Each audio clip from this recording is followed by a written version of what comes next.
কৈশোরের অচেনা প্রেম। প্রিয় মেঘবালিকা, আশা করি ভালোই আছো। কারণ মেঘবালিকাদের মন খারাপ হতে নেই।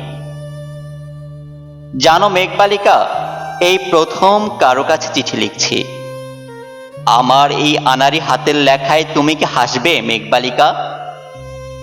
তোমার সেই ভুবন মাতানো হাসি কল্পনা করে লেখা হবে আরো একটি কবিতা। কারণ কবিতার ছন্দ তো তোমার মতো সুহাসিনীদের হাসিতেই তৈরি হয়। প্রিয়সিনী, জানো কি কত হরেক রকম নামে তোমায় খুঁজি কবিতায়, অথচ পৃথিবী নামক এই গ্রহে এখনো আমাদের দেখা হলো না। আমাদের না দেখা হওয়ার ব্যথা নিয়ে আমি তোমায় খুঁজে বেড়াই দিক দিগন্তে। সুহাসিনী, আমাদের যেদিন দেখা হবে সেদিন তোমায় দিব বলে তোমার নামে ডায়েরিতে রোজ লিখে যাচ্ছি এক একটি প্রেমের কবিতা।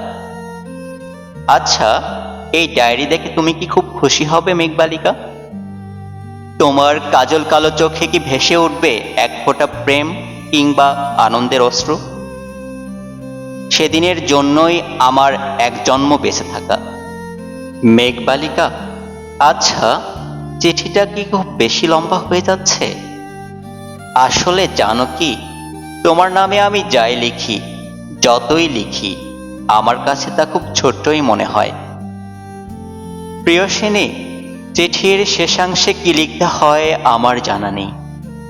আকাশের লালিমা আর দিগন্তের নীলিমা সবকিছুতেই তোমার ছাপ দেখি। আমার সকাল কিংবা সন্ধ্যা সব তোমার নামেই শুরু হয়।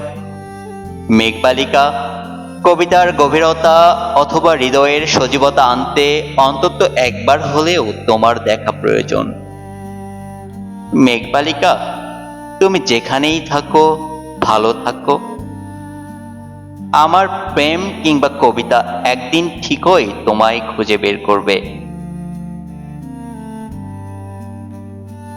অবশেষে আমার সেই স্বপ্নে দেখা কৈশোরের মেঘবালিকাকে, আমার সুহাসিনীকে, আমার প্রিয়সিনীকে আমি খুঁজে পেয়েছি।